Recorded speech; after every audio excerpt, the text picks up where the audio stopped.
नमस्कार, हमारे YouTube channel अभ्यास में आपका स्वागत है। मैं रंजन हूं और मेरे साथ है शिवानी। जो लोग प्रतियोगी परीक्षाओं की तैयारी कर रहे हैं ना। हाँ, खासकर जो यूपीएससी और राज्य पीएससी जैसे बीपीएससी और यूपीपीएससी को टारगेट कर रहे हैं, उनके लिए आज का ये गहरा विश्लेषण बहुत ही महत्वपूर्ण होने वाला है। बिल्कुल, क्योंकि आज का जो हमारा मिशन है ना, वो है पृथ्वी के महासागरों और महाद्वीपों से जुड़े उन रहस्यों को डिकोड करना जो भूगोल और आपदा प्रबंधन के सिलेबस की एकदम रीढ़ मानी जाती हैं। सही कहा। और मुझे लगता है इसकी शुरुआत हमें एक बहुत ही दिलचस्प कोट से करनी चाहिए।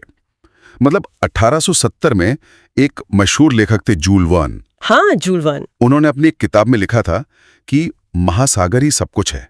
संसार का आरंभ महासागरों से हुआ है और कौन जानता है कि इसका अंत भी इसी में ना हो। और ये विचार आज के दौर में बहुत सटीक बैठता है। मतलब देखिए, जूल वर्न ने ये भी कहा था कि महासागरों की श्वास शुद्ध और स्वस्थ है, और आज का विज्ञान इसे साबित करता है। वो कैसे? हम अक्सर सोचते हैं कि पृथ्वी को ऑक्सीजन पेड़ों से मिलती है, लेकिन असल में वायुमंडल का अधिकांश ऑक्सीजन पेड़ों से नहीं, बल्कि महासागरों में मौजूद सूक्ष्म जीवों से आता है। अच्छा, जिन्हें हम फाइटोप्लैंक्टन कहते हैं। बिल्कुल, फाइटोप्लैंक्टन से आता है। इसीलिए महासागर केवल पानी के गड्ढे नहीं है, ये हमारे ग्रह का श्वसन तंत्र है। सिविल सेवा की तैयारी में ना, हम अक्सर भूगोल को बस नक्शों तक सीमित कर देते हैं, लेकिन ये समझना जरूरी है कि ये विशाल जल राशि मानव जीवन को कैसे आकार देती है। सही बात है। तो अगर हम इसी जल राशि की बात करें ना, तो पृथ्वी के जल वितरण को समझने के लिए मैं हमेशा एक बहुत ही रोचक एनालॉजी देता हूँ। कल्पना कीजिए कि किसी घर की छत पर 1000 लीटर की एक विशाल सिंटेक्स पानी की टंकी रखी है। ठीक है। और वो टंकी पूरी तरह से लबालब भरी हुई है। ये टंकी दर्शाती है हमारी पृथ्वी का जल। मतलब पृथ्वी का लगभग 7/10 या कह लें 3/4 हिस्सा जो जल से घिरा है। हाँ। लेकिन विरोधाभास देखिए, अगर प्यास लगे ना, तो इस 1000 लीटर में से सिर्फ 30 लीटर ही मीठा पानी है। अरे बाप रे, सिर्फ 30 लीटर? हाँ। बाकी का 970 लीटर पानी इतना खारा है कि उसे आप पी ही नहीं सकते। और उस 30 लीटर में से भी 20 लीटर से ज्यादा पानी बर्फ और हिमनदों में जमा हुआ है।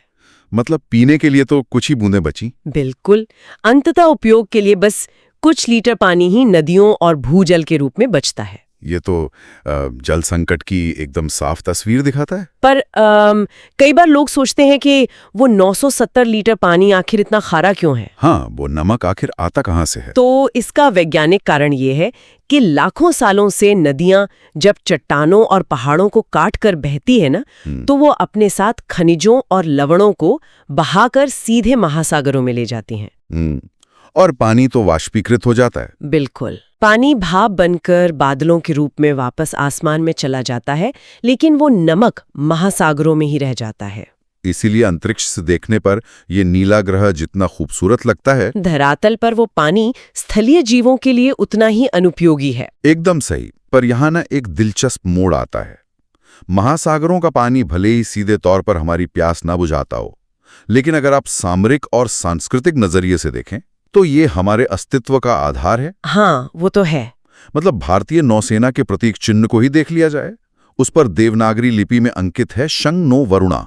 अच्छा, हाँ। जिसका अर्थ है हे वरुण, हमारे लिए कल्याणकारी हो। बिल्कुल। और वैदिक परंपरा में वरुण देव को केवल वर्षा का नहीं, बल्कि महासागर और पूरी ब्रह्मांडीय व्यवस्था का देवता माना गया है। इस वैदिक मंत्र का ना हमारे आधुनिक रक्षा तंत्र में इस्तेमाल होना एक बहुत गहरा अर्थ रखता है, क्योंकि प्राचीन काल से ही ये मान्यता रही है कि समुद्र एक रक्षक भी है और एक मार्ग भी।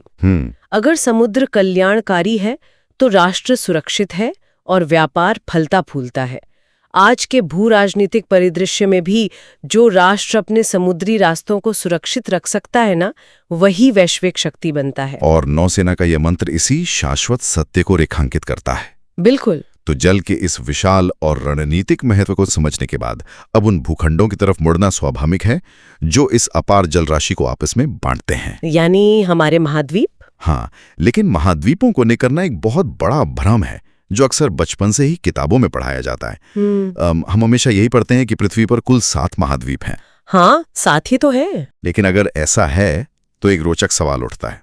दुनिया भर के देशों को जोड़ने वाले ओलंपिक खेलों के प्रतीक चिन्ह में केवल 5 रंग-बिरंगे छल्ले ही क्यों होते हैं? अरे हाँ, ये तो कभी सोचा ही नहीं। है ना? बाकी के 2 छल्ले या कह लें 2 महाद्वीप कहाँ पीछे छूट गए? ये एक ऐसा विश्लेषणात्मक प्रश्न है जो भूगोल के बुनियादी सिद्धांतों पर सोचने को मजबूर कर देता है। दरअसल ओलंपिक के वो 5 छल्ले केवल उन भूखंडों का प्रतिनिधित्व करते हैं जो स्थायी रूप से मानव आबादी द्वारा बसे हुए हैं। अच्छा, तो मतलब अंटार्कटिका उसमें शामिल नहीं है? बिल्कुल। ये 5 हैं अफ्रीका, अमेरिका, एशिया, ऑस्ट्रेलिया और यूरोप। अंटार्कटिका को शामिल नहीं किया गया है क्योंकि वहां बर्फ की मोटी चादर के अलावा कोई स्थायी मानव सभ्यता है ही नहीं। रुकिए एक सेकंड। अगर हम बसे हुए महाद्वीपों की बात कर रहे हैं तो उत्तरी अमेरिका और दक्षिणी अमेरिका को एक ही छल्ले में क्यों जोड़ दिया गया? ये महाद्वीपों के वर्गीकरण की जटिलता को दिखाता है। मतलब महाद्वीपों को गिनने का कोई एक अटल नियम नहीं है। अगर आप भूवैज्ञानिक दृष्टिकोण से देखें ना, तो उत्तरी और दक्षिणी अमेरिका एक निरंतर भूखंड है। वो पनामा के संकरे हिस्से से जुड़े हैं ना? हाँ, एकदम सही, जो पनामा के एक बहुत ही संकरे हिस्से से जुड़े हुए हैं। इसीलिए कई देशों में इसे केवल अमेरिका के रूप में एक ही महाद्वीप माना जाता है। और इसी तरह का मामला यूरोप और एशिया के साथ भी है। बिल्कुल। अगर आप विश्व मानचित्र को ध्यान से देखें तो यूरोप और एशिया के बीच कोई महासागर थोड़ी है। वे एक ही विशाल जमीनी टुकड़े का हिस्सा है। फिर इन्हें 2 अलग-अलग महाद्वीप क्यों कहा जाता है? इसके पीछे ना भूगोल से ज्यादा इतिहास और संस्कृति का हाथ है। यूराल पर्वत श्रृंखला और काकेशस पर्वत, इन दोनों को भौतिक रूप से थोड़ा अलग जरूर करते हैं, लेकिन ये विभाजन मुख्य रूप से इसलिए हुआ क्योंकि इन दोनों क्षेत्रों का ऐतिहासिक और सांस्कृतिक विकास एक दूसरे से बिल्कुल भिन्न रहा। भूवैज्ञानिक रूप से तो ये एक ही टेक्टोनिक प्लेट का हिस्सा है। इसीलिए कई भूगोलवेत्ता इसे अलग-अलग न मानकर एक साथ यूरेशिया कहना पसंद करते हैं। बिल्कुल। और ये जानना परीक्षा के लिए इसलिए जरूरी है क्योंकि ये स्पष्ट करता है कि भौगोलिक सीमाएं अक्सर मानवीय दृष्टिकोण से तय होती हैं। सही कहा। लेकिन इसी मानवीय दृष्टिकोण से अलग एक और प्राकृतिक सत्य है जो महाद्वीपों के वितरण से जुड़ा है।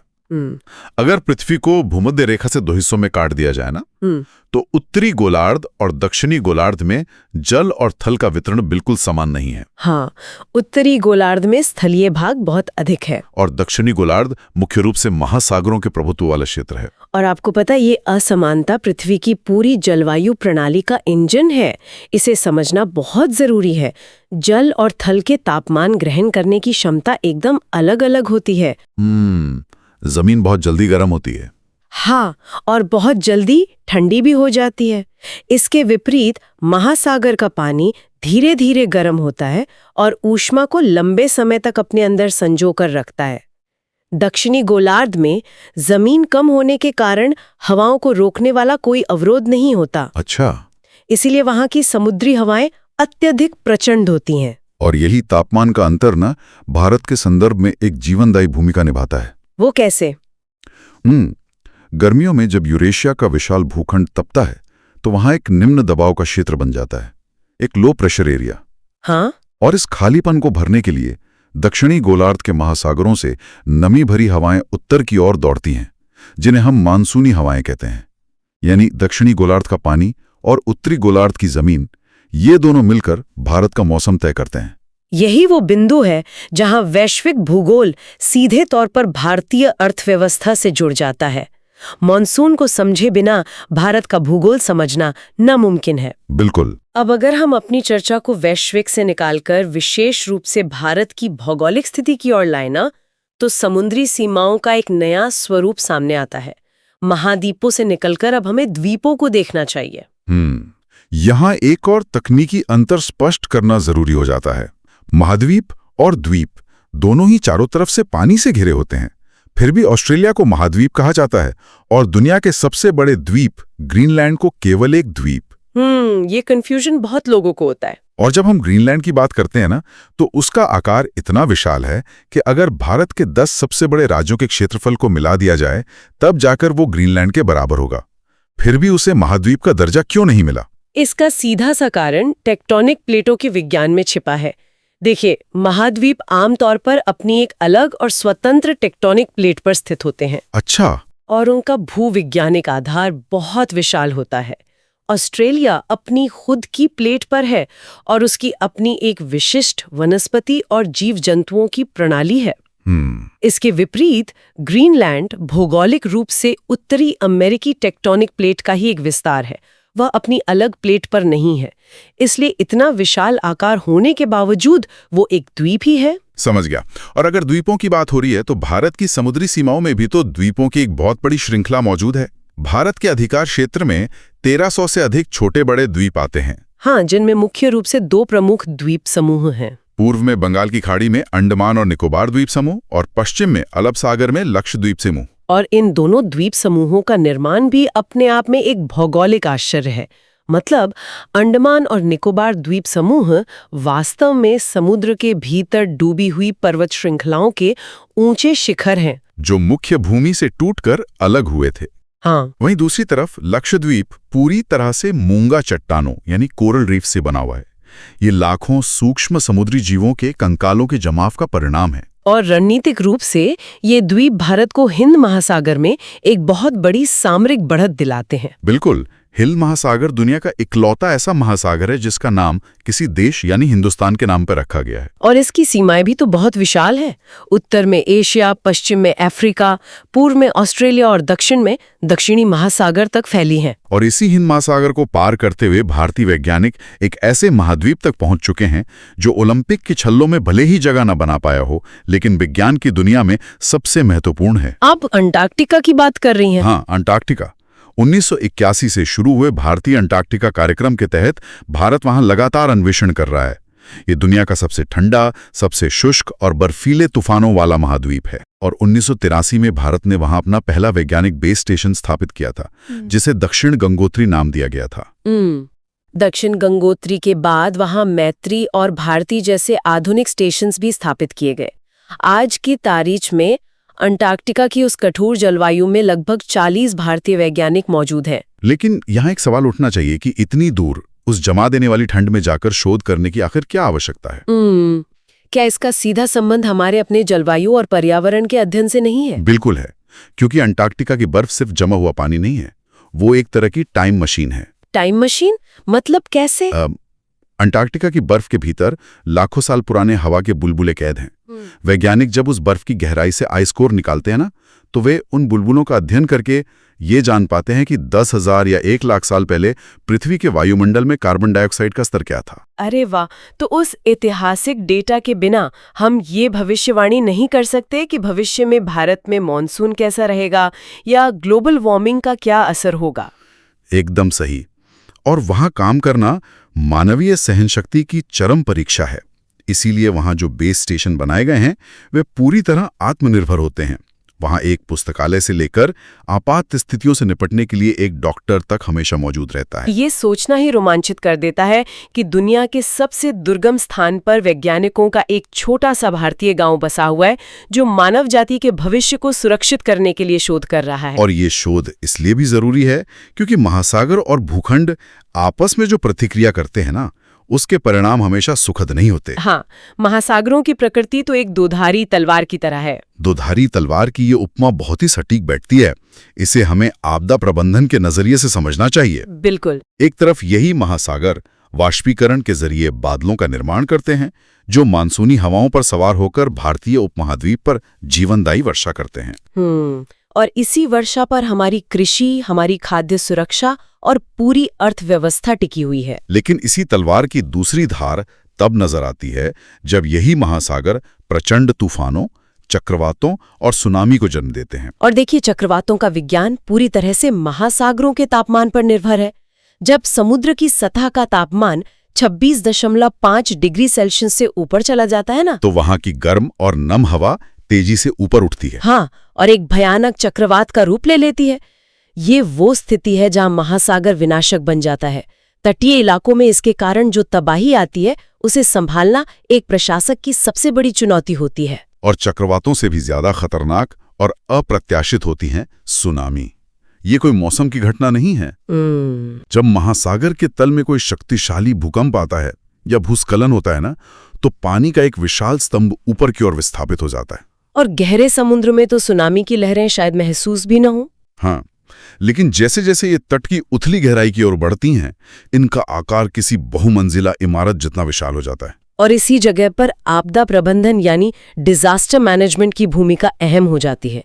2004 में हिंद महासागर में आई विनाशकारी सुनामी के बाद दुनिया को ये समझ आ गया कि महासागरों के गुस्से को टाला नहीं जा सकता, लेकिन उससे बचा जरूर जा सकता है। बिल्कुल, इसीलिए पूर्व चेतावनी प्रणाली या अर्ली वार्निंग सिस्टम विकसित किए गए हैं। समुद्र के तल पर खास तरह के सेंसर लगाए जाते हैं जो पानी के दबाव में होने वाले सूक्ष्म बदलाव को भी माप लेते हैं। और भारत अब हिंद महासागर सुनामी चेतावनी प्रणाली का एक प्रमुख हिस्सा है, जो आसपास के देशों को लहरों के तट पर टकराने से काफी पहले ही सतर्क कर देता है। इन सब प्राकृतिक आपदाओं से निपटने के लिए भारत में एक बहुत ही महत्वपूर्ण संस्था का गठन किया गया है, जिसके बारे में परीक्षा में अक्सर पूछा जाता है। राष्ट्रीय आपदा प्रबंधन प्राधिकरण, या जिसे हम एनडीएमए कहते हैं। हाँ, एनडीएमए। आपदा के समय राहत कार्य चलाना, संसाधनों को जुटाना और भविष्य की आपदाओं के लिए रणनीति बनाना इसी संस्था के जिम्मे है। एक सिविल सेवक के तौर पर काम करते हुए इसी प्राधिकरण के दिशा निर्देशों का पालन करना होता है। तो कुल मिलाकर अगर देखा जाए तो महासागर सिर्फ खारे पानी का भंडार नहीं है। इनकी गहराइयों में पनपने वाले सूक्ष्म जीवों से लेकर विशाल व्हेल मछलियों तक एक पूरी पारिस्थितिकी तंत्र बसती है। बिल्कुल, इन्होंने प्राचीन काल से व्यापार के मार्ग प्रशस्त किए हैं, संस्कृतियों को मिलाया है और आज यही महासागर हमारी जलवायु और मौसम के सबसे बड़े नियंत्रक हैं। आज के इस गहरे विश्लेषण में ये एकदम स्पष्ट हो जाता है कि भूगोल, पर्यावरण, अर्थव्यवस्था और आपदा प्रबंधन ये अलग-अलग विषय नहीं हैं। ये सब महासागरों और महाद्वीपों की इसी जटिल व्यवस्था के आपस में जुड़े हुए धागे हैं। एक प्रशासक को इन सभी बिंदुओं को जोड़कर देखना आना चाहिए। यही वो विश्लेषणात्मक क्षमता है जिसकी मांग प्रतियोगी परीक्षाएं करती हैं। तथ्यों को रटने के बजाय उनके पीछे के कारणों और परिणामों को समझना ही सफलता की कुंजी है। सही कहा। अब इस डीप डाइव को समाप्त करने से पहले मैं एक विचार साझा करना चाहता हूं जिस पर गहराई से सोचने की जरूरत है। हमारे अध्ययन स्रोतों में एक बहुत ही दिलचस्प बात सामने आई। अच्छा, क्या? प्राचीन संस्कृतियों में जब विज्ञान इतना उन्नत नहीं था, तब समुद्र में उठने वाले तूफानों या जहाजों के डूबने की घटनाओं को अक्सर समुद्री दैत्यों या सी मॉन्स्टर्स का नाम दे दिया जाता था। कहानियों में एक विशाल राक्षस का जिक्र होता था जो समुद्र की गहराइयों में रहता है। पुराने समय के नाविकों के लिए अनजान और अथाह महासागर का डर इसी तरह के मिथकों को जन्म देता था। लेकिन आज के इस आधुनिक युग में जब हमारे वैज्ञानिक अंटार्कटिका में बैठकर जलवायु परिवर्तन का अध्ययन कर रहे हैं, तो हमें सोचना होगा कि क्या आज के समय में हमारे असली समुद्री दैत्य वो पौराणिक जीव हैं? शायद नहीं। या फिर ये आधुनिक दैत्य जलवायु परिवर्तन और तेजी से बढ़ता हुआ समुद्री जलस्तर है। जरा सोचिए, जिस तरह से ध्रुवों की बर्फ पिघल रही है, ये नया समुद्री दैत्य किसी भी दिन हमारी भौगोलिक सीमाओं के नक्शे को हमेशा के लिए बदल सकता है। यह एक बहुत ही भयावह लेकिन यथार्थवादी विचार है। मतलब जो तटीय शहर आज हमारी अर्थव्यवस्था का मुख्य केंद्र है, अगर जलस्तर यूं ही बढ़ता रहा तो वे आने वाले दशकों में इतिहास बन सकते हैं। और भविष्य के प्रशासकों के सामने यही सबसे बड़ी चुनौती होगी कि इस नए समुद्री दैत्य से अपनी सीमाओं, अपने लोगों और अपने विकास को कैसे बचाया जाए। इसी ज्वलंत प्रश्न के साथ हम आज का ये गहरा विश्लेषण यहीं समाप्त करते हैं। हमारे साथ जुड़ने के लिए बहुत बहुत धन्यवाद। अपनी जिज्ञासा को बनाए रखें और अध्ययन करते रहें।